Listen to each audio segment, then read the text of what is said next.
and good evening. I'm Melisa Idris. Welcome to Consider This. This is the show where we want you to consider and then reconsider what you know of the news of the day. In 1992, the Malaysian government under Prime Minister Mahathir Mohamad repealed the Parliamentary Services Act, placing Parliament services under the jurisdiction of the Prime Minister's Department. Now, this current government has promised to table a new PSA in this Parliament session to restore Parliament's independence. So what does that mean? What does a truly independent and effective Parliament look like, and why should it matter to you? Well, joining us on the show to discuss this further is former chairperson of BERSIH, Thomas Fann. He's the founding member of Projek SAMA. Thomas, welcome to the show. Thanks so much for joining me today. Maybe we can start a bit with the basics as we begin this conversation. What exactly is the Parliamentary Services Act? Maybe you can share its history here in Malaysia. Okay, thank you, Melissa, for having me. The Parliamentary Services Act, or PSA in short, basically was first enacted in 1963, just before the formation of Malaysia, because like any good parliament, you need to have a bill, a law that gives the parliament basically its own ability to resource itself financially and also staffing-wise, so that it is independent from the executive. So it was enacted first in 1963, and as you mentioned, it was repealed in 1992 under Tun Mahathir. And so after 30 years of serving Parliament and Parliament being fairly independent, suddenly you find the situation in 1992. Parliament is now under the control of the executive, or more specifically, the Prime Minister, who actually determine how much money Parliament should have, and the staff also, Parliament does not have full say in who they employ, but it is part of the public service department, also all civil servants. So Parliament became part of a government agency or institution instead of another branch of government. So, Thomas, why is that a bad thing that Parliament does not resource itself, particularly in terms of staffing? I'm just wondering, what does that mean that Parliament gets its resources from the executive? Okay, there's two things. One is finance, of course. Finance is very important for Parliament because apart from just paying salaries, you need to have money to do independent research, hire researchers for the select committees. So that is a very important thing that we do not have right now. So which means that Parliament does not have the depth of research or the information to scrutinize the law that they have to pass. So money is a very important thing. The other thing is staffing. Now, what we really want is staff that are dedicated to the parliamentary processes. People who are not just, competent, but they are actually passionate to make sure that Parliament is functioning in a professional way and do their job well. And it's a long-term career.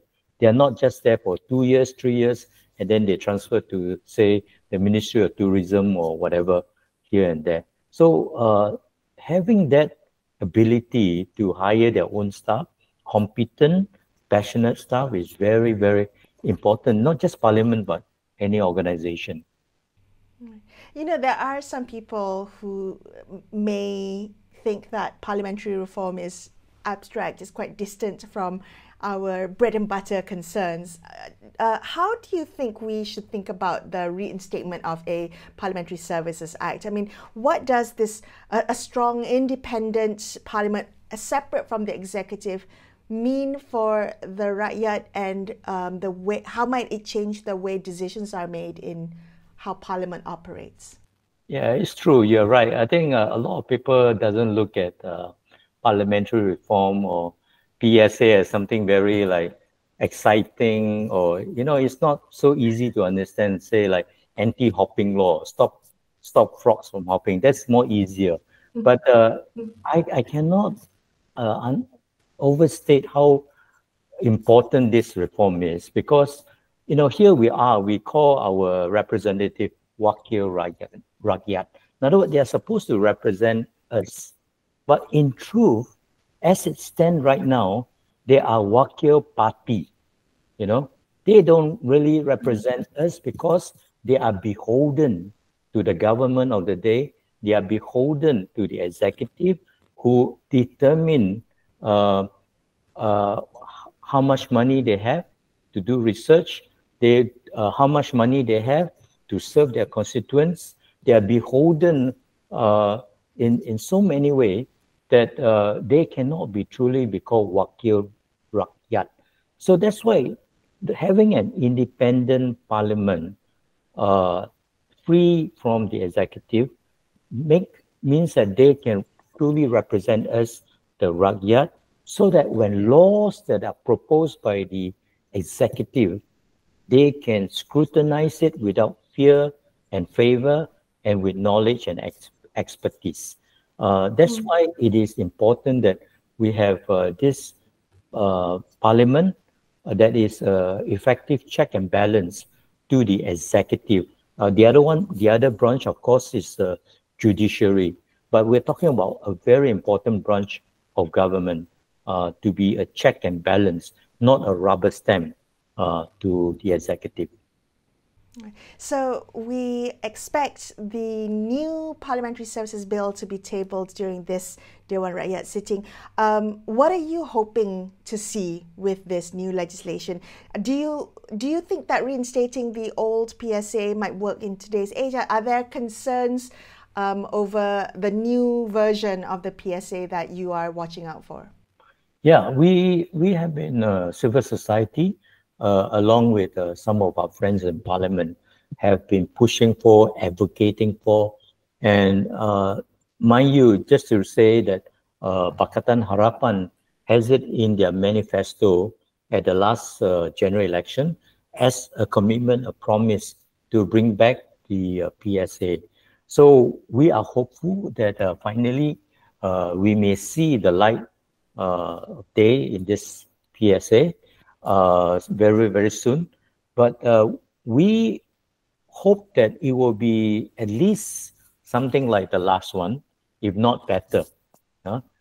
We can't say that the last one was totally perfect or anything, but it served its purpose in the sense that the Parliament gets its budget directly from the Treasury, not from the Prime Minister's department.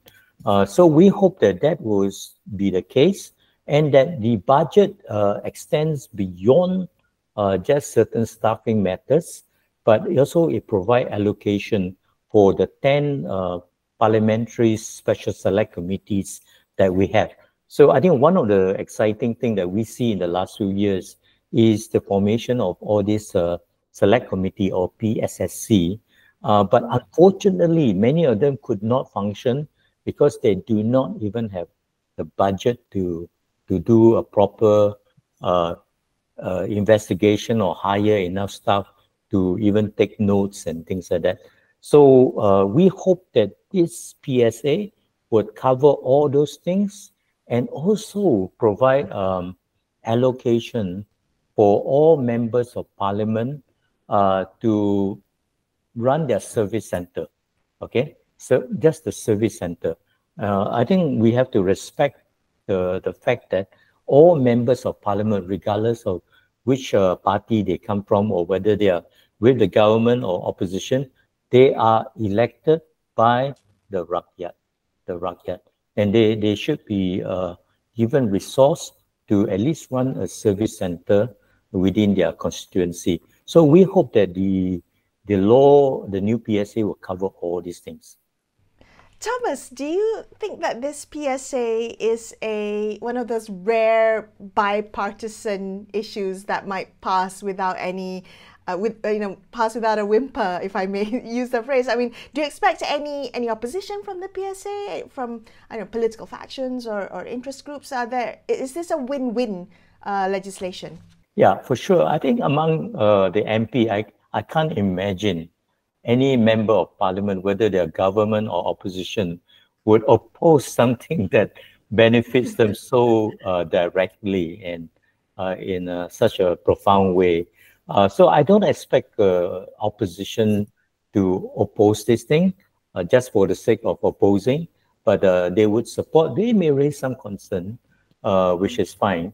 But I actually think that the opposition may come from the civil servants, the public service, because it would mean that for some of them, instead of having an opportunity to cross different ministry in their career as a civil servant, in their promotion, they are basically now maybe in a situation where they are locked into one institution, and the chance of promotion may be limited as a result.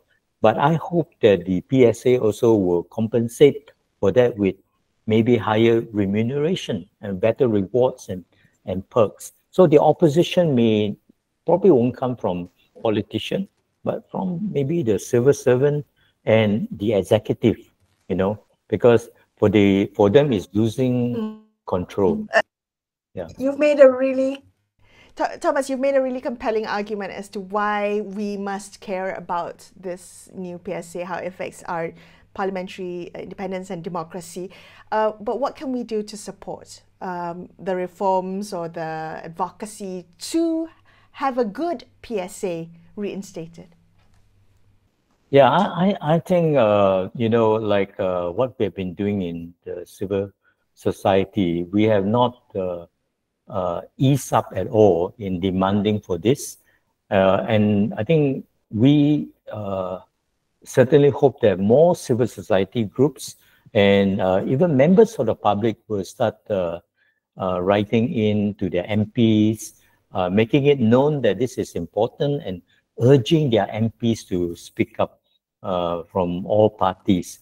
So this is a very important reform that we hope will be fulfilled under the Madani government. And of course, the media like yourself, we are truly grateful that the media is looking into this, maybe to some very boring subject.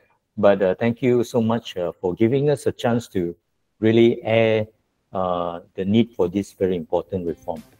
Thomas, thank you so much for speaking with me. That was Thomas Fann, founding member of Projek SAMA. We're going to take a quick break here and consider this. We'll be right back. Thank you.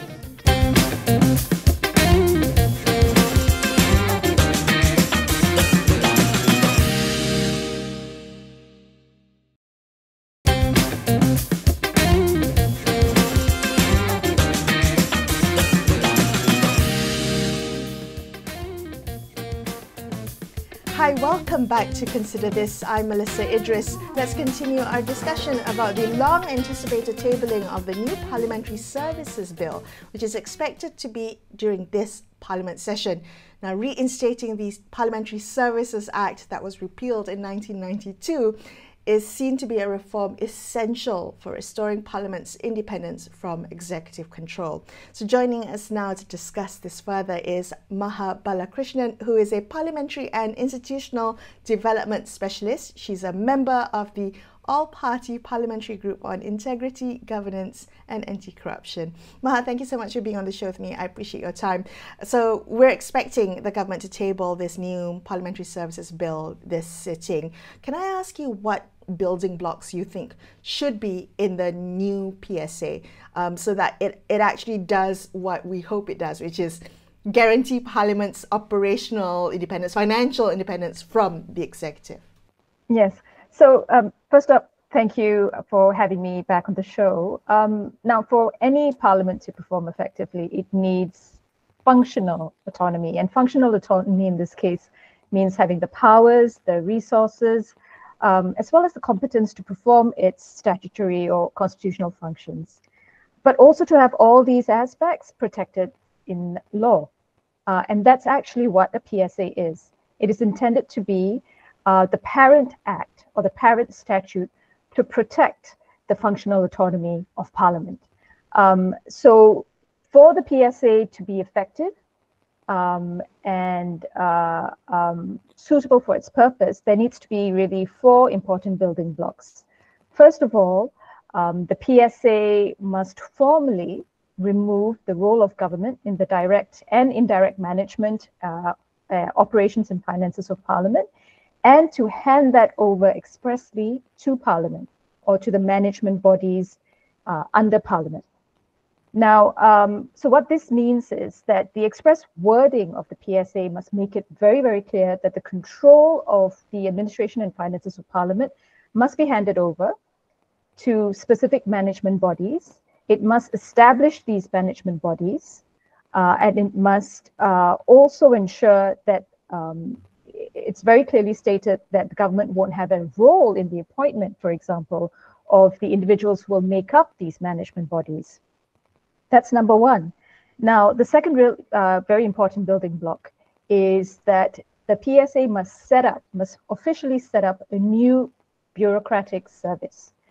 So the Parliamentary Service, which means a service that employs the staff of Parliament. Yeah. So currently, as most of your listeners would know, the employees of Parliament are mainly public servants. So in other words, the government actually controls the salaries, the benefits, the transfers, promotions, and dismissal of a majority of the employees who work for Parliament. And this is problematic for obvious reasons. Yeah. Parliament's role is to watch over government's actions and the laws that government passes.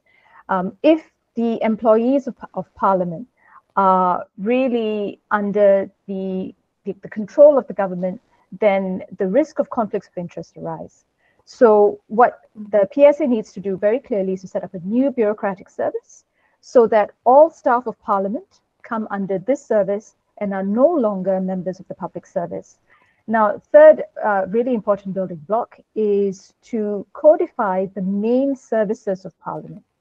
Now, this might sound obvious, but actually you do need a piece of legislation to say, for example, there should be a research office of Parliament. There should be a management division for the Dewan Rakyat. There needs to be a management division of for the Dewan Negara. So these divisions, these departments or services need to be concretized in the Parliamentary Services Act. Now, this is actually key because there are various services which, if they are not concretized, then they don't actually have permanence. And there's no guarantee in law that these need to be continued to be provided. So, for example, services to staff and run the operations of parliamentary committees. So we like parliamentary committees as a concept. We like it as a parliamentary device. So the best thing that we can do to ensure future parliaments continue to have parliamentary committees is, number one, to ensure that the parliamentary committee's service or division is actually set up in a PSA. Two more services, if I may, which are not currently existing and actually not currently provided, but well past time that our parliamentarians have access to. Number one is the Legislative Drafting Division, and number two, a Parliamentary Budget Office. So we can explore this a little further. I'll just close off with the last pillar, and the last pillar is to ensure that the new management bodies that are set up in Parliament to now take over conduct of the administration and finances of Parliament must themselves be independent, transparent, and of course accountable. Well, the last bit I thought is really particularly important because there are those who could argue that having financial autonomy for Parliament is independent, but how do you prevent misuse of public funds without involving the executive? So what would that look like in practice, financial autonomy for Parliament under a good PSA? Well, excellent question. And one of the things that most of us who've been advocating for a PSA for a long time, one of the things that we've said is that any new management system within Parliament must in itself have accountability mechanisms. So I, for example, and others like me have pushed for a two-tier system. So there is a principal management body, but there should be a secondary body that provides oversight. So, for example, you could have a commission, a Parliamentary Services Commission, that's headed by the Speaker and President of the two houses, that is also has members of Parliament sitting in it, as well as the two secretaries of the houses, and they would run the day-to-day functions and administrations and operations of Parliament, but then also alongside a joint committee of the two houses. The membership comprised mainly of MPs and senators that are representative of the entire cross-section of groups within Parliament. Now, they could have oversight over the work of the Commission, and in this manner, ensure that there's both transparency as well as accountability. Okay, so we're waiting with bated breath to see what the new bill will look like. Hopefully, it will be a good piece of legislation.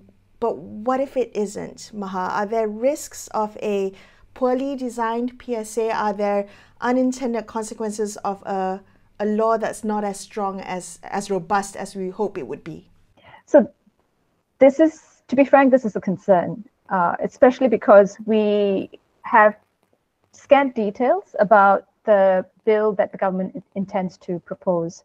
There were consultations in the middle of last year, but that was a very long time ago, and no one really, I believe, has had sight of the bill that the government now intends to table in several weeks' time. So what are the concerns? I spoke about the 4 pillars. Now, a PSA must have all these 4 pillars at a bare minimum. If it only focuses on 1 or 2 of these pillars and excludes others, the PSA is not only bound to fail, but I think long-term could have negative consequences on our parliamentary democracy. I'll give you an example.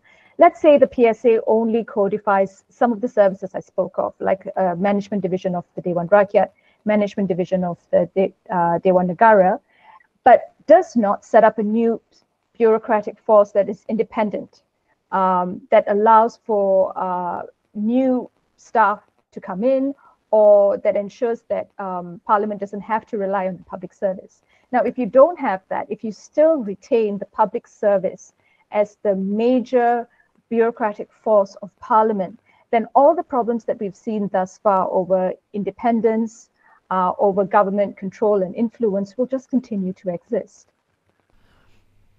So are you saying that a poorly designed PSA is worse than no PSA at all? A poorly designed PSA could potentially be worse. And if I may give another example, yes. Let us say a new management body is set up, but it's actually outside Parliament's control. Now, the only way that a new management body can be called a management body of Parliament is, for example, if the members of that new management body are answerable to Parliament or answerable to a committee within the House. If Parliament does not have eyes and does not have control and oversight over what that management body does, then how is that any different from the government retaining administrative and financial control over Parliament? So all these 4 pillars are essential. I believe if any one of them is missing, we potentially might create a worse situation than we currently have. Do all parliamentary systems like Malaysia's have a similar type legislation that avoids the executive exerting control over their parliamentary systems? Is it just Malaysia that doesn't have this independence? Well, we used to, obviously. We used to have some semblance of independence prior to 1992 and 93. But yes, many parliaments, certainly many stable parliaments, have a separation between the executive and the legislative body in terms of control over the administration of the legislative body. We see this in the UK, in Australia, New Zealand, Canada, even India, even some countries in Africa as well. And functional autonomy is key. It is key. It is one of the central elements to ensuring that we can move forward to a more mature parliamentary democracy. But it isn't the only answer, of course. Just having a PSA doesn't guarantee us an independent and stronger parliament, but it is certainly a first step. Thank you so much, Maha, for speaking with me today. Maha Balakrishnan, their Parliamentary and Institutional Development Specialist, talking about the importance of the new Parliamentary Services Bill. That's all for today's episode of Consider This. I'm Melisa Idris, signing off for the evening. Thank you so much for watching, and good night.